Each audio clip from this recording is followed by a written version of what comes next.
Hey, welcome to Triple T's. So in today's episode, we're coming to you from the LLS test kitchen. Well, all right, maybe not the test kitchen. It's my kitchen. But either way, I'm going to teach you today how to store a lobster and the best way to cook them. So you just got in the store. They're in the bag. And the best way to store them if you're not going to cook them right away is simply take them out of the bag.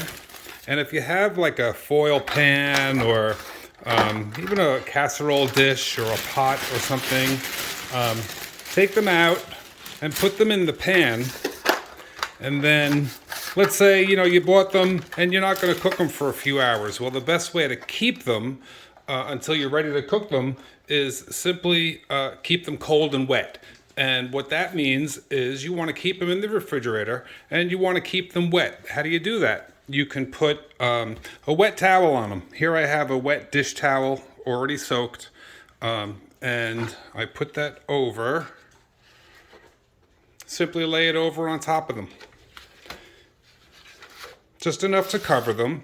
And if you don't want to wet one of your dish towels, you can use tissue paper or newspaper or paper towels or whatever. And then put them in the refrigerator, just like this. And you could store them up to 8 hours until you're ready to cook them. So that's the best way to do it. Keep them cold and wet until you're ready to cook them and they'll stay alive. Doesn't matter if it's fresh water or salt water, it doesn't make a difference. As long as they're kept cold and wet, they'll store in your fridge for up to 8 hours.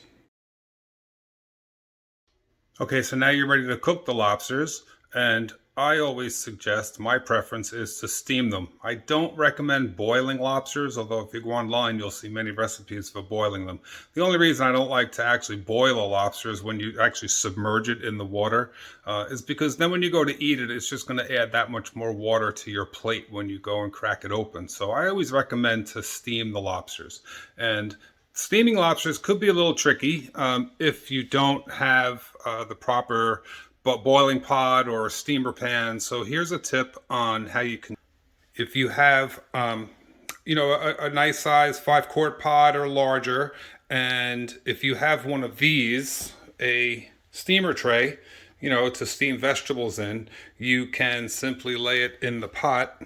And you only want to put in about 1 inch or so of water. You don't want to submerge them in the water.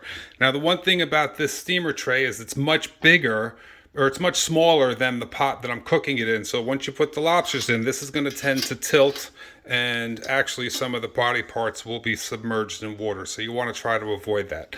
So the best thing to do then is to just put in some foil balls, just loosely compacted foil balls, and you put them in around the tank, or around the water. I'm sorry, tank. I got lobster tanks on the brain.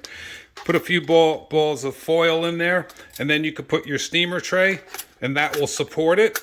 And then you can go ahead and put the lobsters right in the pan. If by chance you don't have one of these steamer trays, that's okay. Just put some extra foil balls in the bottom of the pot. Again, you only want to use about 1 inch of water, and then put the foil balls in the bottom of the pot. And there's something to keep the lobsters from submerging in the water. So I'm going to go ahead and use the steamer tray because I have it, and place your lobsters in there, and then just follow, basic instructions on how to steam. Typically, it's 5 to 6 minutes per pound. So these are about 1.5 pounds each. So I'm probably going to cook these for, maybe about 10 minutes or so. Cover them up, medium heat, and then they should be done in about 15 or 20 minutes. And good eating, so enjoy. Have a great day.